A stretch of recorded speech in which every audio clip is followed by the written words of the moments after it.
If you restrict cats from having full access to your house, would that make you a jerk? Well, we'll get into that one in just a bit, but first, am I the jerk for buying my sister a super expensive gift for her 40th birthday? I'd like to get some outside opinions on a situation that's gotten a bit tense. I, 35-year-old male, have been doing very well for myself lately after a recent promotion. One of my personal goals is to purchase a specific Rolex, and as part of that process, I've been trying to build a relationship with a luxury watch dealer.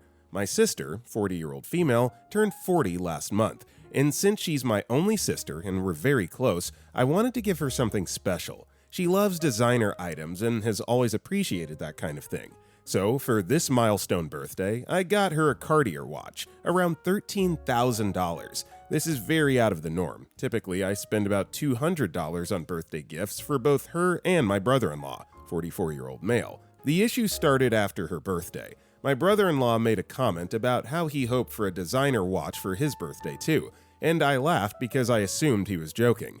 Turns out, he wasn't. I later found out he was actually upset about the difference in gifts. For his birthday, which was 2 months before hers, I got him a $200 gift, and for his 40th a few years ago, I gave him a $500 steakhouse gift card. Now both he and my sister are upset. She said the gift was disrespectful to their relationship and too unequal, and while she seemed sad saying it, I couldn't tell if it was more about the tension it caused. To be clear, I wanted to do something unique and meaningful for my sister, someone I've known and loved my whole life. I'm not particularly close to my brother-in-law, and honestly, I've always had to tolerate a bit of insecure behavior from him.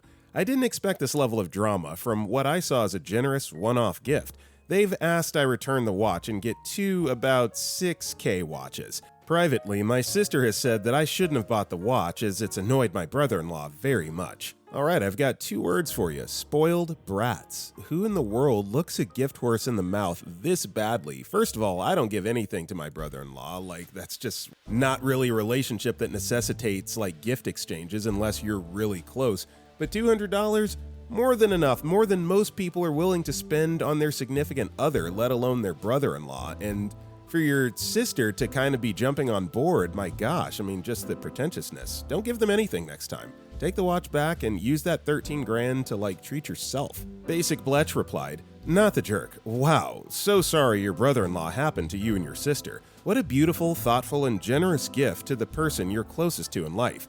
I'm sure your sister's completely fuming about having to give the watch back to appease her child's tantrum. I mean husband. In my opinion, you either tell them exactly what you said here, that this was a gesture to your sister and you won't take it back, or you take it back and give her a $500 voucher to a steakhouse to make things even. Brother-in-law doesn't get to demand an expensive watch from you, and I guarantee your sister is just trying desperately to keep the peace. Also, hey everybody, my name is Brendan, and if you guys enjoy these Am I the Jerk videos, it'd be amazing if you liked the video, commented down below if you're listening to our podcast. Now then, our next story is, am I the jerk to my girlfriend for liking a classmate and friend's Instagram post of her pole dancing? A friend of mine from grad school is a pole dancer by sport. She takes it seriously and has won pole dancing competitions. She's not a stripper and by no means posts anything that can be construed as a thirst trap. Her Instagram is mostly her pole dancing because she's an instructor and teaches. Her outfits consist mainly of athletic wear. Think about gyms, running shorts, and tops you see girls in at the gym. Every year, the school has a talent show which I attended, and I didn't even attend to see her, nor did I know she'd be performing. I followed this friend on Instagram and she posted her performance. I liked it to show my support as a friend and classmate. This is the only post of hers I liked. My girlfriend says she found this girl's profile through the suggested list on IG and saw that I liked the post, which made her blow up on me. Girlfriend called me a quote, creep for liking a thirst trap, and that it's disrespectful to her as my girlfriend for liking it, and that if her friends saw, then it would be embarrassing for her. She also said this when she blew up on me. It kind of disgusts me you're looking at any other woman. I don't do that. I would never disrespect you like that. I would also not seek out attention like that from anyone, or give it. I deserve the same, especially some lame butt pole dancer. That's just disrespectful. Am I the jerk? I genuinely just wanted to like the post as a way of supporting a friend and classmate. I'm not attracted to her at all, nor do I see her in that way. Edit. To address why that's the only post of hers I liked, the girl's entire page is her pole dancing. Literally every post is of pole dancing. If I liked more posts of hers, I'm not sure if that would be better. Yeah, this is just the difference between guys and girls, honestly. I do believe that OP had innocent intentions liking the video or the photo and just wanting to support a friend, but obviously you can totally see how this would upset the girlfriend as well, so I see both sides here. I don't necessarily think that anyone's a jerk. I mean, if it keeps the peace, just retract the like and just tell her that you won't do it again and honor that. Friend Lily replied, "It doesn't really matter what you crowdsource because the point of the relationship is not to win arguments. You had innocent intentions, so she should hear those out and consider them. But you also just learned that your girlfriend doesn't like that you liked a post of a woman pole dancing. Either accept that and don't do it again or break up." BNYC commented, "I cannot imagine these would be the responses if some woman was being shamed for how she dresses by her boyfriend. You've now learned your boyfriend doesn't like you in tank tanks or clothes that get attention, so either accept that and don't do it again or break up." No, they'd be like, "Girl, run for the hills from this controlling jerk." There's nothing wrong with liking a friend's talent show competition post. I don't care if her talent is pole dancing. It's not everyone's job to fix their partner's sexual insecurities. Our next story is, am I the jerk for holding significant other responsible for kid eating food meant to be shared? Significant other has 2 teen boys. They're going through puberty and rapidly growing. I get it. My problem is one of them consistently, about once a week, eats all of something that was bought for everyone to share. Sometimes it's all in one sitting. Sometimes he takes it to his room and munches over 1 to 2 days until it's gone before anyone notices. In the past, I've never complained because he's a teen, try to be understanding, and not my kid. But a few days ago, I get groceries, including Costco-sized bags of tortilla chips and chocolate chips. Next day, I'm looking to eat some chips and salsa. Chips gone. I know what happened. Annoyed, but don't. A few hours later, I go down to bake with the chocolate chips, and they're gone too. An entire 48-ounce bag disappeared, emptied. Significant other is out to dinner, so I wait until it's supposed to be over and then text him simply saying all the chips and chocolate chips I bought yesterday got eaten. Buy more on the way home, which he does, but then he gets home fuming for making him do it. I tell him I think his anger is misplaced because I shouldn't have even had to ask. That stuff shouldn't be gone already.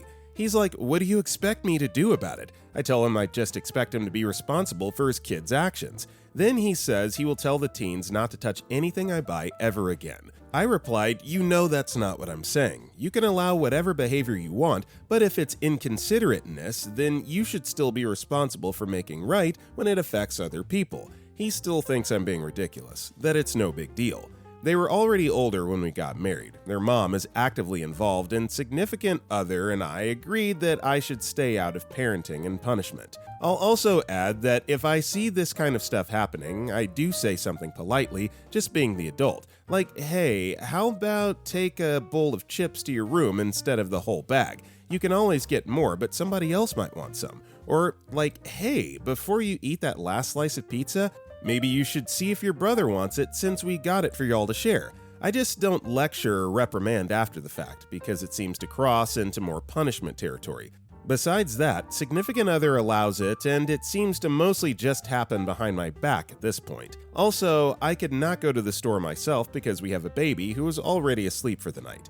Am I the jerk? No, OP, you're not the jerk. Your significant other just seems to be irritable for no reason. I mean, you are making a very valid point. If you have plans to cook something, bake cookies, whatever, and these teens are just going in there and just devouring everything that's meant to be shared for the family, that is something that needs to be addressed. And if he doesn't want to pony up as the dad and do it, then yeah, you need to assert yourself a little bit more. You're not the jerk whatsoever. That needs to be put under control, lock and key, ASAP. Our next story is, am I the jerk if I block this lady? Hi, I work in a nail salon, and I texted this lady one time, previously on Facebook Messenger, personally, before we had her phone number written down in the system, and before we had any social media accounts. Since then, she's continuously messaged me about appointments and prices, when the phone at the salon works, and we now have a social media page or two and a website. I don't want to be rude, but she's texted me early in the morning and continuously uses me as a personal resource to ensure her appointments and things like that. I've assisted her a few times through the messages,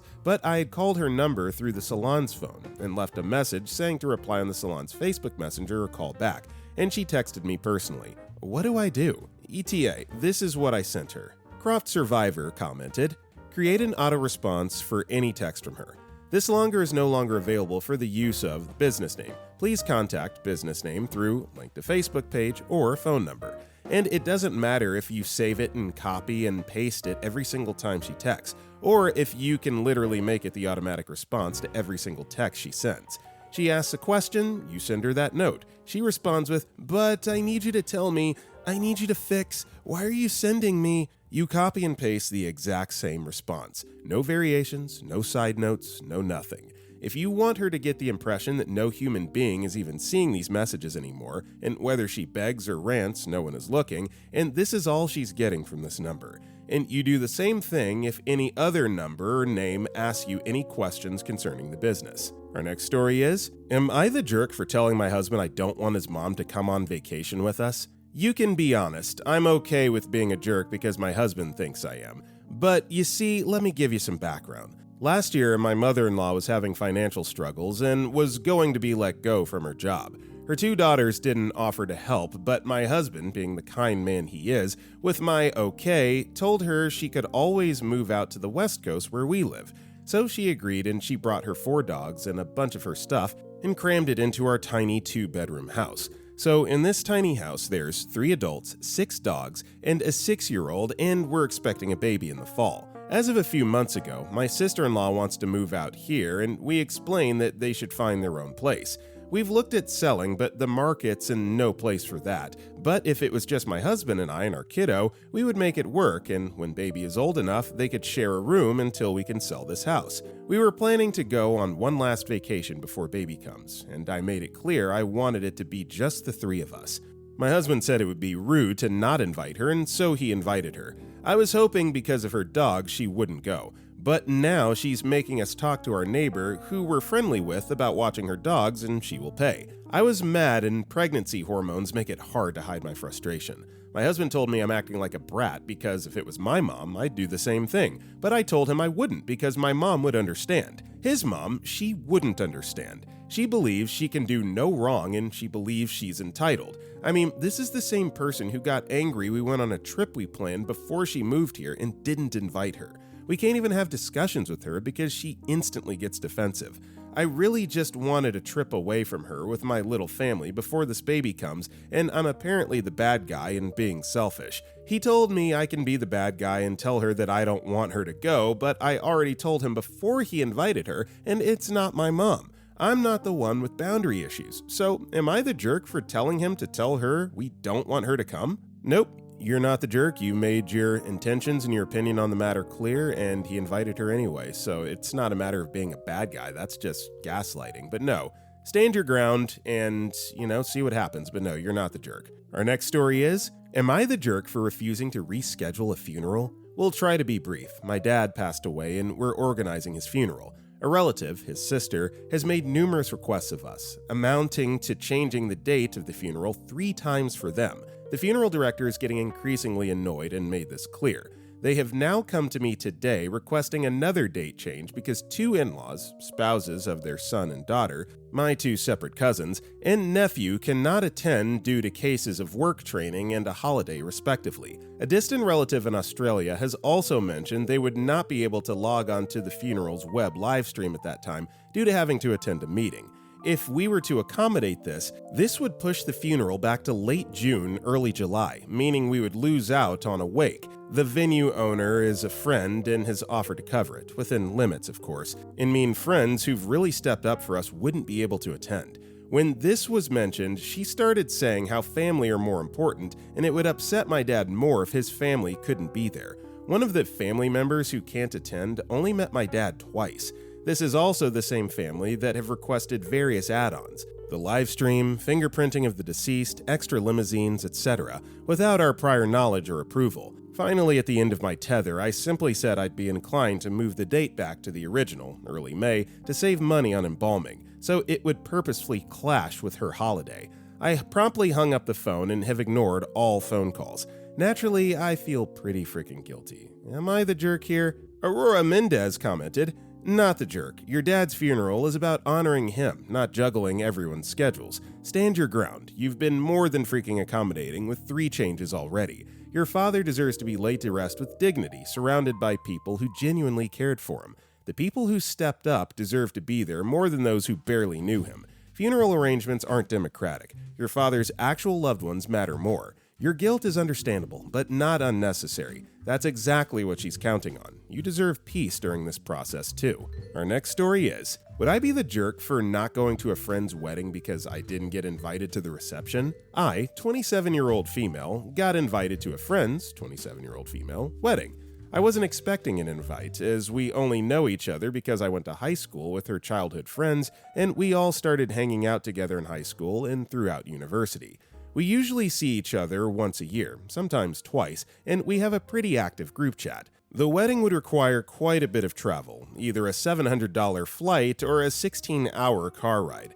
I don't have much vacation time left, but I was willing to use it and make the wedding part of a longer vacation. The invite that I was sent only listed information for the ceremony and refreshments afterwards, and I assumed that there would be no reception, which would be a little strange but also cheaper, which is understandable. Life is expensive. The other night, I was messaging one of the other girls in the friend group, also 27-year-old female, to ask if she was going, as I didn't want to be the only one in our friend group there, except for the bride. We all live within an hour of each other and would all have to travel to the wedding. We chatted about how expensive it would be, some different options for travel, and that was it. Today I got a message from the bride. She informed me that our mutual friend had mentioned that it might be a good idea to clarify with me that they're keeping the reception very small. Because of this, she only invited the 3 other people in our friend group to the reception, and not me. While I do understand that weddings are expensive, and I'm not one of her closest friends, I'm upset that she singled me out by only inviting me to half the event and didn't feel the need to tell me until someone else mentioned it to her. She did say that if enough people RSVP'd no, she could maybe fit me into the reception, which is nice, but also feels like a pity invite. I'm glad to find out now, instead of after spending a lot of money to go to a wedding and then be ditched by my friends for a reception I'm not welcome at. I honestly would have preferred she not invite me at all, instead of labeling me as a tier 2 friend. Before I found out about the reception, I thought that if I decided not to go, I would still buy the couple a gift to be nice.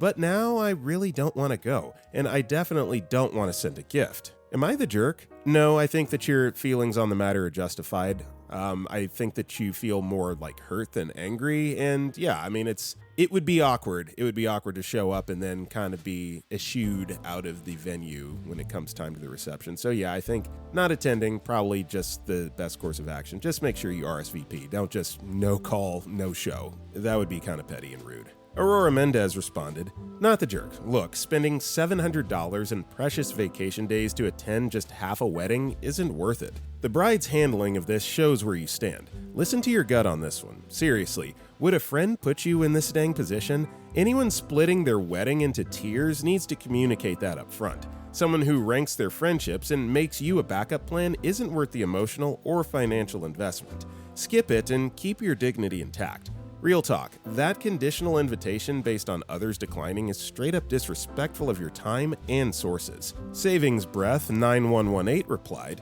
"Many years ago, a friend of mine from college sent us an invitation to his wedding reception. I understood the wedding was going to be small in Los Angeles, and they were going to have a reception here in the Bay Area for all their friends. However, the invitation said something like, 'Please don't come until after 10 o'clock. Which I thought was weird, but they were much younger than we are, and so I didn't think too much of it until we got there about 9:45 and saw a ton of people finishing up a roast beef dinner. For some reason, he thought he could invite his third-tier friends to just come hang out and have drinks and dance while tons of other people got to have dinner. We stayed for a while and left as I hadn't yet sent a gift.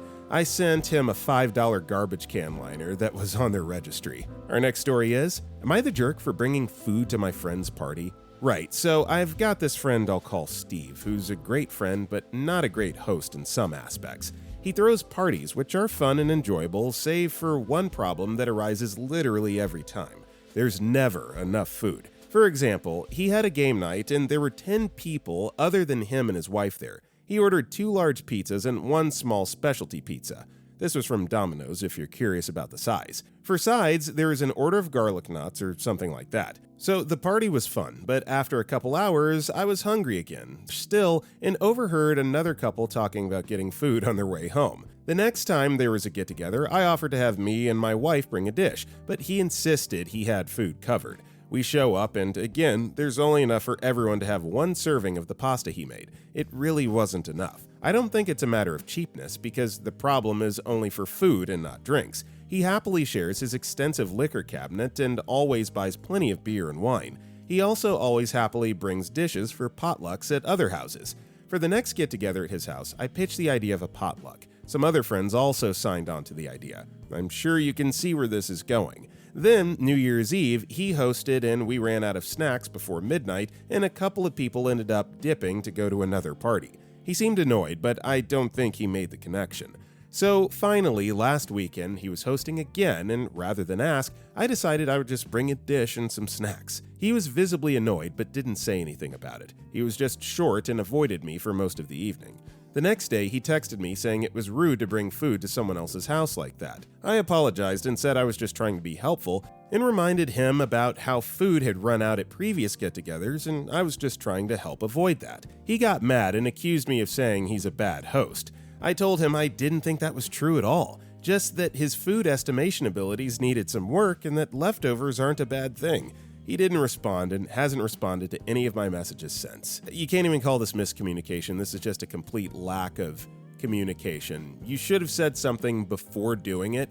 I do believe that you were trying to be helpful in bringing food to make sure that people weren't going hungry, but it's like instead of just doing it, you should have mentioned, it sounds like this guy's hosted a lot of parties before. This conversation should have happened long before, just kind of ambushing him. So yeah. Our next story is, am I the jerk for snapping at my mom after she tried to force me to learn sign language? My 13-year-old male mom, 35-year-old female, has been dating with her now fiancé, 38-year-old male, let's call him Jeremy, for 2 years. 5 months ago, he proposed to her and they got engaged and moved in together, and now they're planning their wedding. I'm cool with this. I really like Jeremy. They were friends before they started dating, so I met and got close to him before he started dating my mom. I think he's really cool, and I'm happy for my mom.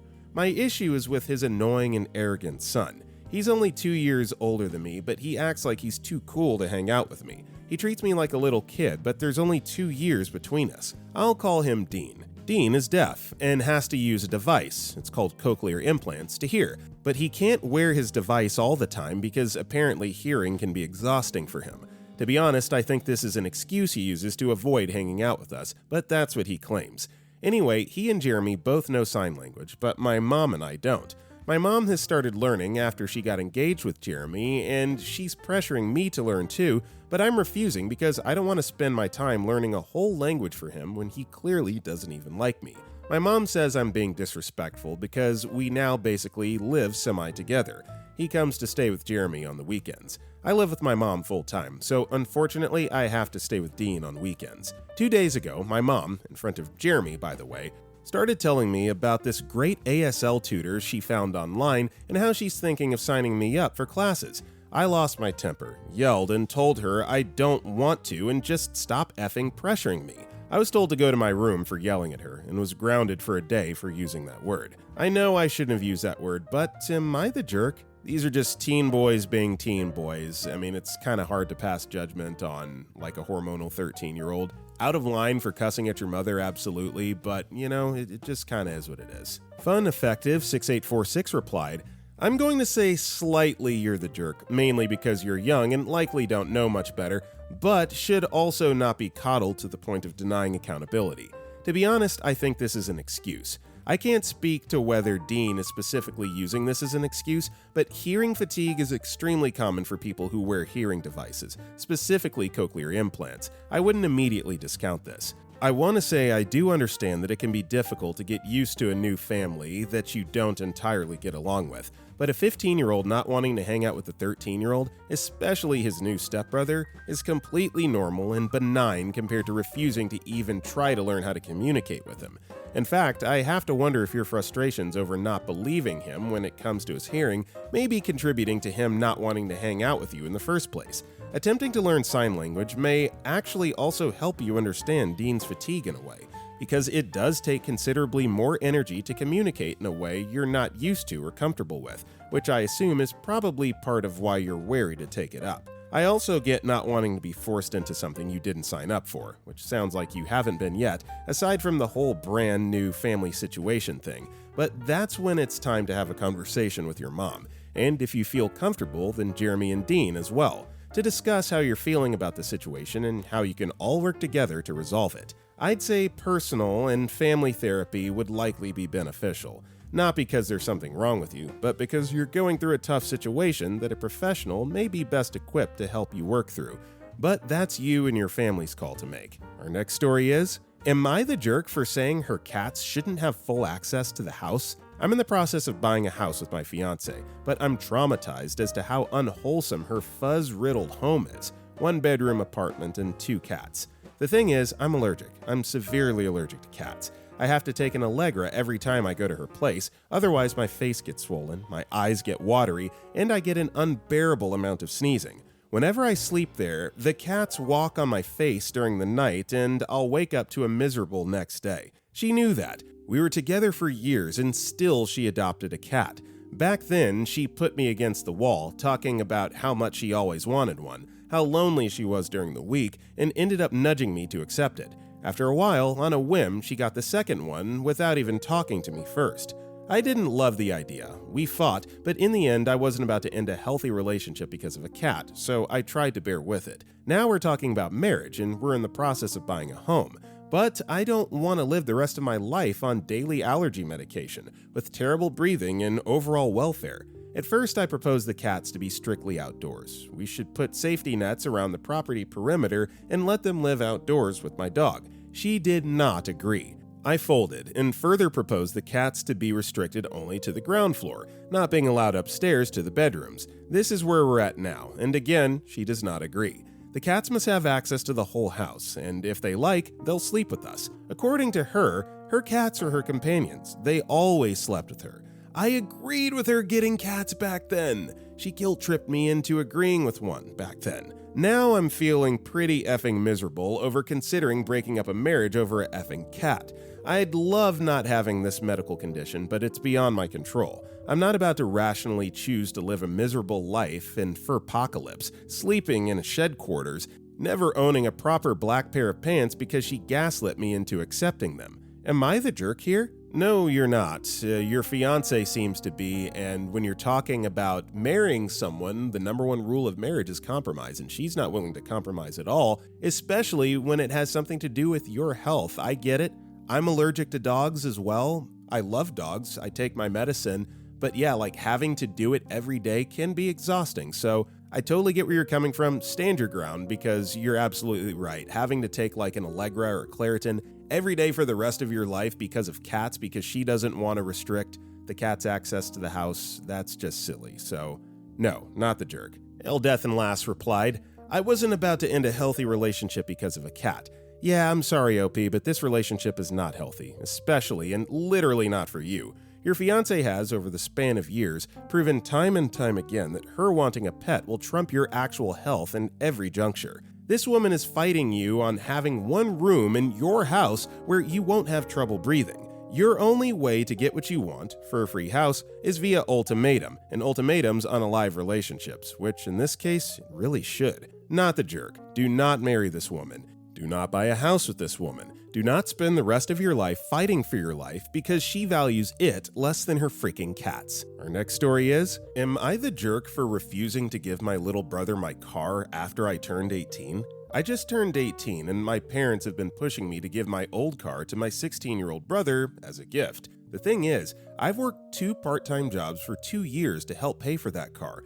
It wasn't fully a gift from them. Now that I'm 18, I want to keep it while I save up for something better. My parents say I'm being selfish and that he needs it more now, since I'm an adult and should start figuring things out for myself. I feel like they're trying to guilt trip me into giving up something I worked hard for. Am I the jerk for saying no? I would say no in this situation only because, like you said, you've worked 2 part-time jobs and you've been paying for it. It's not like they just paid for it cash money and then gave you the car. So You do get to claim some ownership in this situation, not the jerk. Tiny Pest commented, not the jerk, so they gave 10% to you. Take that 10% and give it to your parents and tell them, this is what you gave me to help out. Since I paid the rest as an adult decision, you can now give that to him to help him out. But I will not give up a car I paid 90% on because you want to favor my younger sibling.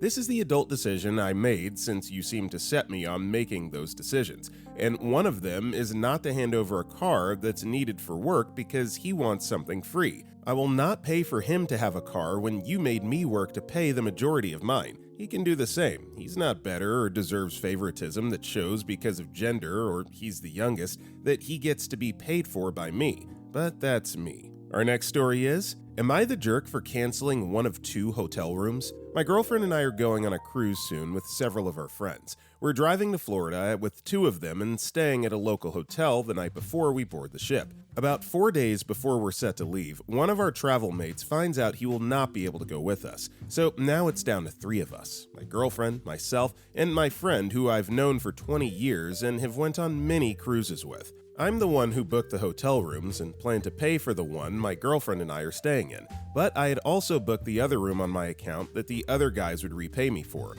But with just 3 of us, we can fit into a single room with 2 beds now. I tried to call her, but she couldn't talk and asked me to text instead. So I texted her, friend can't come on trip, canceling one of the rooms. This isn't the first time this has come up. We had talked about this as a possibility before, and I mentioned that I wanted to cancel a room to save money if this happened. Her response was, oh, 3 people to 1 bathroom is a lot. I told her it was only for 1 night and it would save us $120. She said it sounds like she doesn't have a choice. So I came up with the best compromise I could think of. I asked if she wanted to pitch in some of the cost to keep both rooms. She said it wasn't in her budget, but it's fine since she didn't have a choice. Just for reference, this cruise was originally booked for me and my friend. When I started dating, he removed himself from my cruise reservation and got his own so my girlfriend could join. I'm able to cruise for free using a rewards program, and now, so is she. So she's my guest, and his guest canceled. So am I the jerk for canceling a hotel room so our group of 3 can share a room and save money? Update. For those of you who thought my girlfriend wasn't comfortable staying with 2 guys, you were incorrect. I offered to upgrade our room to a 2-bedroom suite as a compromise suggested by one of the comments, but she wasn't interested. She doesn't like the idea of sharing a bathroom because she feels like she would be rushed in the morning to get ready. The 2 of us guys have agreed to shower the night before so she can have full access to the bathroom in the morning. I even offered to use the lobby bathroom so she wouldn't be worried about time. We'll have access to another shower by 1 p.m. She says she's okay with this arrangement. Well, it sounds like you were able to compromise and find a solid solution, but either way, regardless, not the jerk. You're the one paying, and this is more than a reasonable request that you laid out in front of her, so no, we're good. Practical Primrose responded, not the jerk. I would just remind her of the facts of the case. You could be more or less gentle than my script below, but I no longer have the patience for entitlement. Hey, I get it's disappointing we're going to be sharing a hotel room, but keep in mind, technically, this trip was planned with me and my friend first. It's not that you don't have a choice, it's that you're getting to travel essentially for free because you were added to this adventure. I'm really excited for you to come and be a part of it, but if it's no longer working for you, I understand. If you would no longer like to come, Joe and I can just travel like we were planning to originally. Video Slacker responded, this is where I would be too. The passive-aggressive, I guess I don't have a choice, would irritate the heck out of me. She does have a choice. She can come up with funds, she can not go, or she can suck it up. She's teetering on the edge of choosing beggars, not the jerk. Our next story is, am I the jerk for holding 2-year-old daughter when she was having a meltdown? I, 20s, male, have a 2-year-old daughter. We'll call her Meredith for the sake of this post. Our lives have been a bit chaotic in the past month. We moved houses, Meredith went to preschool for the first time, and then baby number 4 arrived. She's always been our more emotional kiddo, but with all of the changes in her life lately, the crying is more frequent. I think she's super overwhelmed. Yesterday was one of those days where everything was setting her off. Eventually, Meredith just got to a point where she was sobbing and I couldn't distract her, talk her through it, or anything else. So I picked her up and snuggled her for a bit, and she calmed down. My wife was not impressed with this at all. She said that we need to be on the same page as preschool because they don't cuddle everybody that cries there. She said that Meredith needs to learn to self-soothe and that me holding her undermines the coping strategies that Meredith is developing.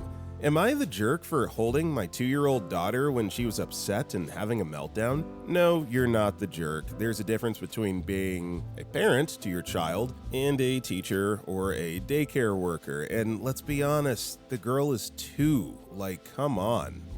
I've got nothing else to add. Not the jerk. Complex Ad 8174 replied, "Oh geez, not the jerk. Parents are not preschool. Parents are the snugglers. You did what you should have done. Also, teachers are trained in techniques to calm children down.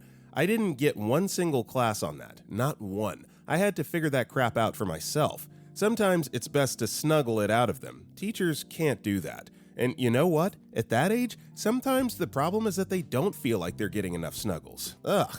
Each kid is different. My oldest is 16, and I have 4. They're all different. 16 didn't like snuggles unless it was his idea. The others all love snuggles. Parenting and calming and whatnot isn't a cookie-cutter thing." And OP replied to this, "The teachers focus more on talking about their feelings than snuggles when they're upset, which I think is great.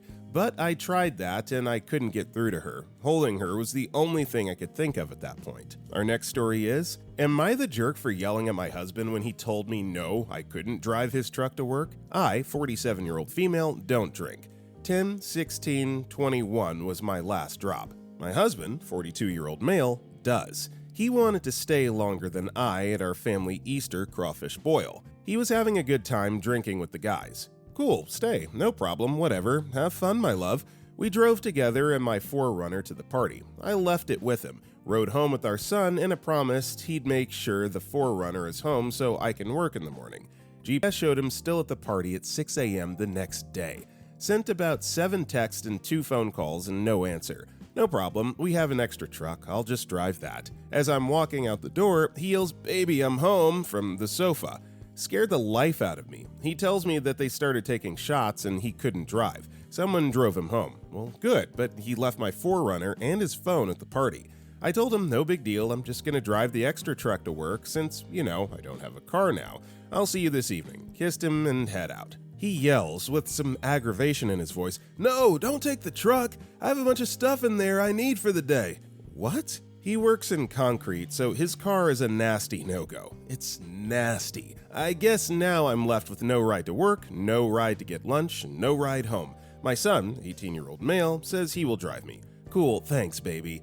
On the way, I start thinking about all the things I'll be worrying about, trying to find someone to go pick him up, take him to get the 4Runner, ask someone to get me something for lunch, then pray someone is there to get me at 5, all with no way to contact him, because remember, he left his phone at the party too. So I asked my son to just bring me real fast to get my 4Runner 20 minutes away. I let work know I'm going to be a few minutes late. By now, it's 7:30 a.m., and I have work at 8. We drive the 30 minutes through traffic for the 4Runner to be stuck behind a locked gate. By this point, I'm fuming. I'm wondering again, why did he tell me no, I couldn't drive his work truck? Getting more and more upset, I have my son bring me home. I went in hot. I not so nicely told him to get whatever he needs out of his truck so I can drive his truck to work. He gets mad at me, asking me why I'm mad. By this point, I'm yelling. Let's see, you got drunk last night, had to have someone drive you home. You left my 4Runner 20 minutes away, and you tell me no, I can't borrow your truck to go to work because you have crap in it? I need my whole 4Runner for the day, but that didn't stop you from leaving it 20 minutes away. I trusted you when you said you would make sure it's here in the morning. It's not. Now you're telling me no. Now I cannot borrow your extra truck to go to work. Long pause with shocked look on my face. Because you have crap in it you need for the day. Another long dramatic pause. That I need to find a ride to work. Needless to say, he got his crap out of the truck. Took him all of 52 seconds to get it out. Yes, I timed it. He got it all out. I drove off without another word. So am I the jerk for yelling at him for telling me no, I couldn't drive his truck to work? Edit to add. Yes, it sounds bad that I left the car with him when he was drinking. The whole ride there, he was telling me he's not drinking much. He has things he has to do after the party when he gets home. By the time I left, he had only had 3 beers, and I believed him when he said he wasn't going to get drunk. You're not the jerk here, OP, and while it was responsible of him to have a friend drive him home, the aftermath and the way that he's handling it, Not appropriate at all. You've got work, you've got to get to where you need to get. Your 18-year-old son shouldn't be having to take you to and from work because he can't get off his butt and empty out the truck. So no, not the jerk at all. I'm glad that you got to use it. Fancy and Fab commented, "There's way more going on than what's stated in this post. You've gotten accustomed to bending over backwards to fix what he broke. He should have had a solution for you this morning. He knew you had to go to work. First of all, stop it. Stop thinking you have to have all these contingency plans for when he messes up. Either he lets you drive his truck or he drives you to yours. No getting dropped off by your son, no considering driving his nasty car. He made the problem. He needs to bring valid solutions that don't inconvenience you." Our next story is, am I the jerk for changing the locks on my room and not telling my father? When I, 22-year-old female, was 14, my dad took my room key and lost it. He never apologized and thought it was fine because, quote, "I never keep a clean room and people should see it." This was the condition I was living with until I moved in with my boyfriend around 20. Said boyfriend and I broke up around January and I had to move back home. I still am quite messy and am trying to do better. Well, since I still have tons of stuff I don't know where to put, Legos, clothes because my old dresser is ruined, etc., I keep them in bags in my room. It's loaded right now, and I've been sleeping in another room on the couch until my new bed arrives. So here's where it started. My dad, even after numerous attempts of asking him not to, never knocks. He just bursts open the door whenever. He once even did it while I was changing and was still in my underwear. I told my mom about it and asked her to talk to him since he won't stop. Now he knocks once and just opens the door, even if I say no or to ask him to wait. Last week, he started going into my room while I was away or taking a shower and letting up the electrical blinds. My room faces the terrace and pretty much everybody can see through the windows and door. During spring and summer, a lot of my parents' friends come over all the time, so I chose to keep them down so nobody can see me change or into my room in general. This is nothing new. I've been doing this since I got that room. My sister did it before me. So now I've been in a week-long battle of telling him to stop, him saying as long as my room is messy, the blinds stay up, me explaining my problem and him ignoring me. I've told him repeatedly that if he could make some space in the attic, I'd be more than happy to get rid of all the bags, but it's full of his stuff. I'm just as annoyed by the messiness as the next guy, but there's no place to put anything. This weekend, my dad went on some vacation with his friends. We don't celebrate Easter. And I decided to change the locks and lock the door. When he came home today, the first thing he did was go back into my room, but it was locked. When he saw me, he immediately screamed at me and had a huge meltdown. He said that I had no right at all to do that and that I had to change the lock this instant. I calmly told him that since he can't respect my privacy, I won't do that. I also said that if he was willing to 1, leave my room alone, and 2, start knocking, I wouldn't mind changing them back.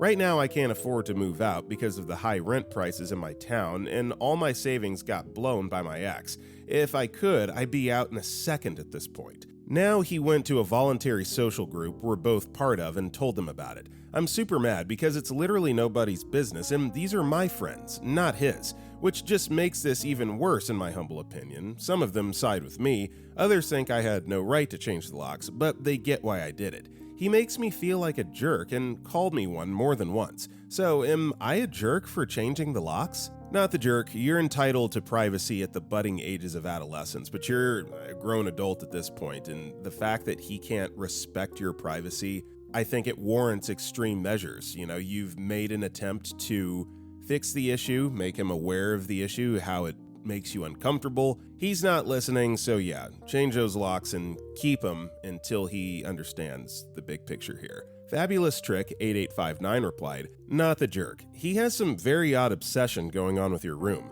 At 22, you have every right to privacy, and for when you were younger too. Do you tell your social group he has a history of walking in when you're changing? Ick. Can you put your stuff in rented storage?" Our next story is, am I the jerk declining an invitation after finding out the cost? Hello, fellow Redditors. This is a quick story to gauge my wife and I's reaction to something that happened recently. Backstory. My relationship with my father is complicated. Specifically, he gets really excited about something that he wants to do and then guilts those around him into doing the same thing. My wife has set firm boundaries with him, which he hates. Example, a couple Christmases ago, he bought her a commissioned artwork after repeated warnings not to get her anything that would make clutter. My wife told him she wanted a gift card or a vacuum cleaner, which we needed for a while. Nope, he freaks off and gets her a random piece of art and didn't understand why she didn't want it. Current situation. My birthday is on Monday. My dad texts me today saying he has tickets to a family reunion at a ball game and that my wife and I are invited because a couple other people canceled. I say yes. A few exchange texts later, he tells me that the tickets are $40 a piece and to Venmo him. I explain that we don't expect him to pay for everything, but that's a lot of money for our current forms of employment. I also said that baseball has never been my thing, and I don't want to spend a day off driving 2 hours to and from the stadium. I hate feeling like a petulant child, but he should definitely know it's not my or my wife's thing. My father invited my wife and I to a baseball game. Only afterwards did he request payment for the tickets. Am I the jerk for telling him we'd rather just stay home and not pay $80? Nope, not the jerk. Those terms should have been clarified from the onset. Either he's inviting you and giving you those tickets, or he's inviting you and saying it's going to cost $80 for the both of them. Up front, you can't ambush after he agrees to come to the ballgame, so no, not the jerk. Gotta communicate better, Dad. Haunting Juice 983 commented, "The most danging thing is he only messaged you 2 days before to invite you after others pulled out, then expected payment as well. How is this a gift? Not the jerk, and next time try to set firm boundaries like your wife has." Our next story is, would I be the jerk if I asked my mom to stop parking in the parent and child parking spaces every time she goes shopping with me? So my mom usually takes me, 18-year-old male, grocery shopping and parks in the parent and child spaces. She does this even if we're going somewhere else, such as malls, hospitals, and other. She doesn't always do this, but she does this very often. We would often get nasty looks from mothers with young children in the parking lot every time we could get out of our car or load our groceries in. Since I hate being stared at, I asked my mom if it's even okay to park in those spaces, despite me being an adult, and my mom just said, "I can park here because you're my child." Note, I'm her youngest kid, but I have 2 siblings aged 2 and 4 that my dad got from a different marriage that visit on winter break. My mom sold her car and got a new one and still continues to park in those spaces every time she goes grocery shopping with me. We still get those dirty looks from families and it gets me tense, knowing that one of them wants to scream at us. We received an aggressive note saying, quote, "If you do not have kids, do not park here," which my mom just ripped up and ignored. I want to ask my mom again because I'm scared of what will happen to us, but I'm scared that she'll get angry or worse. Would I be the jerk? Update, edit. She's been fined 70 pounds for parking in the space, and I decided to have a talk with her, and she was able to do it without causing an argument. I explained to her that I'm able to get out of the car just fine, and while I can't stand for long periods of time, I can get in and out of the car just fine. I also told her that I acknowledge that I am her child, but there's likely a mother or father who would need to get a buggy or child out of the car, but also worry about the child getting hurt or scratching up the other car. She just went, "Okay then." The only issue is that I don't know if she will stick to her promise, as grocery shopping is going to be done next week. Okay, we don't have these in the United States, at least not in the area where I live in, so I can't fully weigh in, but it sounds like these are kind of like the handicap spots that we have that are close by to the entrances of buildings and stuff like that, and typically you have to have a permit that you hang in your car in order to be legally allowed to park there. So yeah, if there's not a valid reason for utilizing these spaces, I would think that mom is definitely kind of being entitled in this situation for parking there, even though your child, quote unquote, is 18 years old. And no, OP is not the jerk for calling her out on that. Simple as that. Eubelicious the Wise commented, "Not the jerk, really. To be fair, there's no real legal reason she can't park there. Well, not where I live anyway, with or without a child, but I do find it to be a jerk thing to do. Those spaces are bigger, more space between cars, usually closer to the entrance, and all around more convenient for parents with young children. As a parent herself, you'd think she'd understand this and be more considerate. Either way, only thing you can do is not go shopping with her or put up with the disapproving stares." And OP replied to this, "I live in the UK and I honestly agree that she should not use those spaces. I usually have no heart for small kids, but I think making things harder for these parents is also wrong. Those spaces were designed so parents don't have to hassle to get the kids in and out. While I'm not completely able-bodied, I'm able to get out of the car just fine. Her new car also has technology to help with parking, so I think she should just quit parking there. Our next story is, am I the jerk for carrying my service dog in a purse? I, 24-year-old female, have type 1 diabetes. I have a service dog to alert when my blood sugar drops. He's a 9-year-old miniature poodle. I've had him since I was 17. He's getting close to retirement age, and he doesn't move around as well as he used to. After a typical day, he's wore out from all the walking by the time we get home. To accommodate this, I bring a dog purse for him. So he's still able to do his tasks, but he doesn't have to do all the walking. About a week ago, we went grocery shopping, and he's in his bag resting about on my hip. A woman with a large dog approached me and told me pets were not allowed. I told her he was my service dog, but she then starts screaming at me. People start to watch. I'm confused and embarrassed, but eventually she walks away. I continue my shopping. I believe I had made it 2 aisles away. She's behind me screaming again, this time with an employee.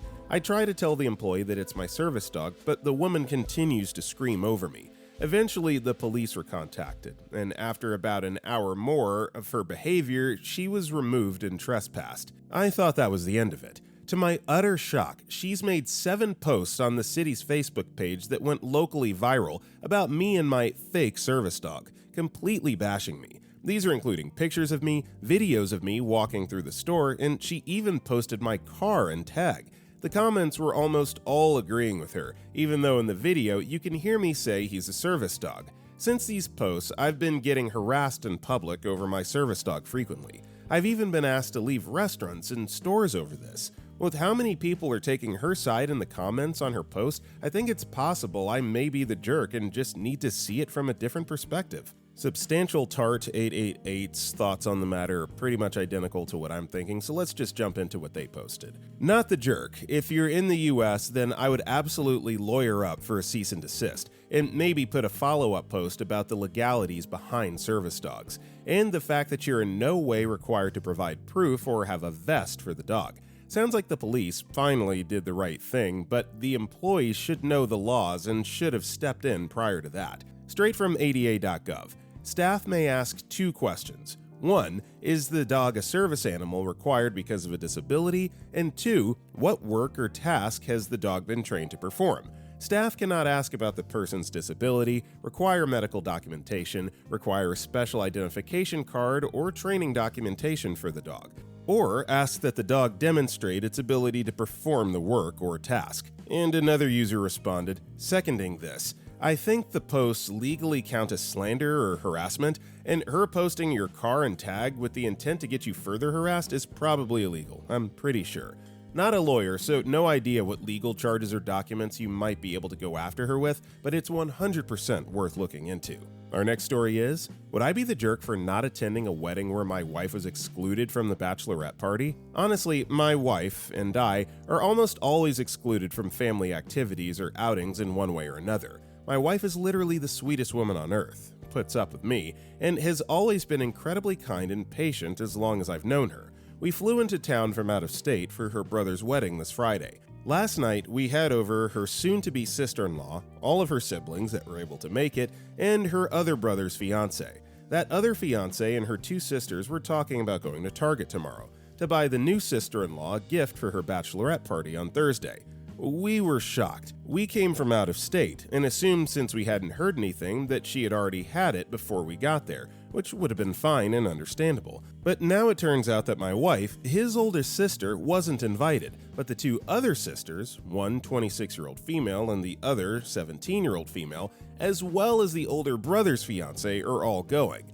Not a word has been said to my wife about her being invited. When it got brought up, the 2 sisters acted like they got caught or something, didn't offer any consoling words, and changed the subject to my wife's health and how her kidneys are getting worse. So, what do you think? Am I overreacting to not go to the wedding after all? Tell off my in-law for being jerks to my wife, her whole life, and possibly stop coming to family events? Petty high school drama, everybody kinda sucks here, but let's read what the comments say. Run Puppets posted, "You're the jerk if you just pull out of the wedding entirely. I'm assuming you RSVP'd and they paid for your dinner. It's the least you could do. I mean, maybe the sister-in-law doesn't like your wife. Sorry to be so obvious about it, but it's her bachelorette party and she isn't obligated to invite your wife even if she is family. Also, maybe sister-in-law did make the assumption your wife has a kidney problem and may not enjoy a hard night of partying that can occur at a bachelorette party. Only you guys know the extent of health factoring there. In the future, if you know your in-laws don't like your wife, then just don't go to events involving your in-laws. If you had known they were going to be like this, why did you even go in the first place? Our next story is, am I the jerk for telling my friend I can't go to her destination wedding because it's too expensive, but then also going on mini vacations with my husband? I'm supposed to be a bridesmaid for my best friend, but I just got the destination package and it was almost $3,000 a person to go. I have my husband and 2 kids, so if I didn't bring my kids, I would have had to figure out childcare for a whole week and manage to pay for Santa to visit our house. Edit. Wedding week before Christmas. I told her I couldn't afford it because we just remortgaged and did $50,000 worth of repairs on our house, and I wasn't expecting the trip to be so expensive.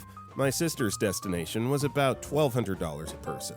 My friend asked me what I was up to this weekend, and I excitedly said I was going to Comic-Con with my husband, and she sent me a long message that all but 2 of her bridesmaids can go, and her finances friends can all go, and she's very sad and depressed about it. Can I just go and not my family? She gave us ample time to save up, etc. In the end, I got the impression she was upset I said no to her wedding, and I'm not trying at all to save up when I'm going on mini vacations with my husband. I had a hunch we couldn't afford the wedding from the beginning, so I made sure I was the one to throw her an engagement party. I couldn't afford to go to the bachelorette party because it was a $1,200 weekend. I've cried about this whole situation many times, and now I just feel absolutely horrible. Am I the jerk for not going to my BFF's wedding, and am I the jerk for going on trips after I had already told her we can't, but I can try to make it work even though it's unlikely, and that at the same time I apologize to her profusely? I've been in a depression over this, and my husband said, "I'm sorry I can't take you on a vacation." So he surprised me with a day to Comic-Con and a date night in the big city. Not the jerk here. I think the people that plan these extravagant, expensive weddings, while you are obviously well within your rights to do that, it's your wedding, it's your special day, you can't be too upset when people bow out or can't make it. If you're asking for, 5, 6, 7 grand to attend, you just have to be willing to live and die by that sword. So no, not the jerk. One day at a time, 213 commented, not the jerk. As someone who had a destination wedding, it literally couldn't have bothered me in the slightest that people couldn't afford to go. We knew that when we planned it. It's why we had a party back here when we got home. We wanted a small wedding, so it was a win-win. What was frustrating is people who were supposed to be part of the wedding and pretended they'd be good to go up until it was time to confirm things, then dropped out after months of saying they'd 100% go, even declining offers of financial help, after dresses etc. had already been bought, and people who lied that they'd booked up and told us on their way to the airport they actually hadn't and weren't coming, after food and seats and stuff were paid for. But the issue was the lying, not the not being able to go. We had people say they couldn't afford to go and then go on a 2-week holiday somewhere else. It is what it is. We weren't their priority, and that's fine. It's their money and their leave. We don't get to dictate what they spend it on. Anyone who thinks otherwise is not a good person to be around. Everyone celebrated with us back home. I wouldn't change a thing.